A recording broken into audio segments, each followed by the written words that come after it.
Captain America, but you're not Steve Rogers.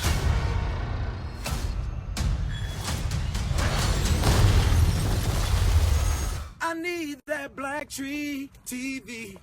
I need that BlackTree TV. I need that BlackTree TV.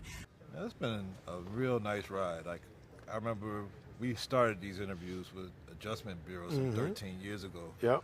And now, here it is, your 8th time playing Sam Wilson. I wonder, what do you know about him today that you didn't know the first time you put on the wings? You know, it's funny because I feel like my journey in a lot of ways has mirrored Sam Wilson's journey. Him becoming Captain America, starting off as just a guy who went out for a jog, you know, and lo and behold, here he is. It's I learned there are 2 words that kept coming up during the shoot of this movie between Julius and I, and it was empathy and compassion. And I never put together, you know, just how compassionate this dude was and how empathetic he was to the situation of all the people around him.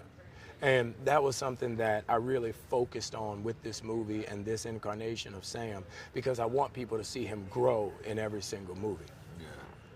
I know for Chris, I remember he was doing an interview on GMA, and he said that he didn't want to tarnish the character by coming back. Now, I know there's so many pressures being Marvel, just keeping the secrecy and like representing the character. Do you feel at times like it muffles everything you could say as you're representing the character or something like that? Not at all. Not for me. I think there's so many fun aspects to Sam and so many interesting aspects to this universe and these movies that you don't have to give away all the goodies just to have a conversation. I think the surprise of it all, because, you know, when I go see the movie, I'm just as surprised as you because most of my stuff is CGI.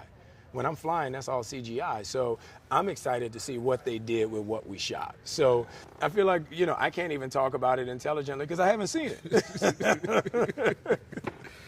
Well, y'all did a Disney Plus series, and I know like a lot of time actors, well, I imagine that y'all create your own backstories for characters, fill in the blanks for what you haven't seen. Going into this with the Brave New World, do you carry stuff from Falcon and the Winter Soldier that you have to portray in this character in this movie? Oh, of course. I mean, like I said, when we first saw Sam Wilson, he was a counselor. He was a veteran. He was a facilitator, a supporter of soldiers. And that was something that was very important for me, keeping that all the way through the storyline up until this movie. There were certain aspects of his being, certain ways of him interacting with people that I wanted to hone in on in this movie, because we now get to see Sam Wilson fully accept and fully take the shield. You know, there's no more question. He is Captain America. So how did that change him? How did that inform, you know, the way he stood and the way he acted and reacted? So things like that were taken directly from Falcon Winter Soldier. We haven't always agreed on how much latitude enhanced individuals deserve. What you've accomplished has given me reason to reconsider, which is why I want you, Captain America, to help me rebuild the Avengers. The Avengers? Yes, sir. Well, with all due respect, sir, when you passed the Sokovia Accords, you tore the Avengers apart. Why the change of heart? I represent all Americans now. Hell, half of them wouldn't even be here without the Avengers. The country needs this.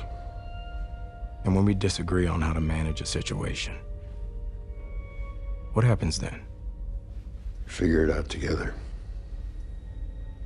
Look, you don't have to give me an answer now. Just think about it. I know 10 years ago when we talked about this the first time, you was talking about representation, and we've seen Marvel do such a job in putting characters of different creeds and races and everything. And now with this, you got Nate and Julius. Like, how do you feel just seeing like that 10-year span? How much has grown in this space for characters like that? I think it's great, man. I think it's wonderful. I think, you know, the idea of representation is important because of the fact it gives you the opportunity to see people in a different light than what you might think. You know what I mean? Like, it's important for my sons to watch the Wonder Woman movie. It's important for my son's friends to see a black dude as Captain America. It changes your perspective. It changes your insight. That's why I say, you know, Captain America is just the moniker. You know, he represents everything that's good inside of us. You know, when I was a kid, one of my favorite superheroes was Superman. Like, I grew up wanting to be Christopher Reeves. I didn't care he was a white dude. I didn't care Superman was from another planet. It was the humanity of the character that I connected with. Sam Wilson is the best part of all of us. And that's what people gravitate to, and that's what people connect with. Okay. From Nola, Super Bowl, who's yeah. Kendrick going to pull out? Is he going to pull out Manny, Juvie? Like, just take a guess. Like, what do you think? If Juvie come out, the building might blow up. Juvie going to bring that fire. But, you know, I would be surprised. I mean, I hope he goes, I don't know. I hope he goes off the cuff. I hope he does, you know, something different. I hope he just, like, does a whole New Orleans set. You know, and I can see Kendrick is smart enough, and Kendrick is talented enough to where he can do that, you know, and I think these 6 Grammys he just won for a diss song, I think that solidifies him, you know, in the annals of history when it comes to hip hop. All right, brother. Good seeing you again. Appreciate you, baby.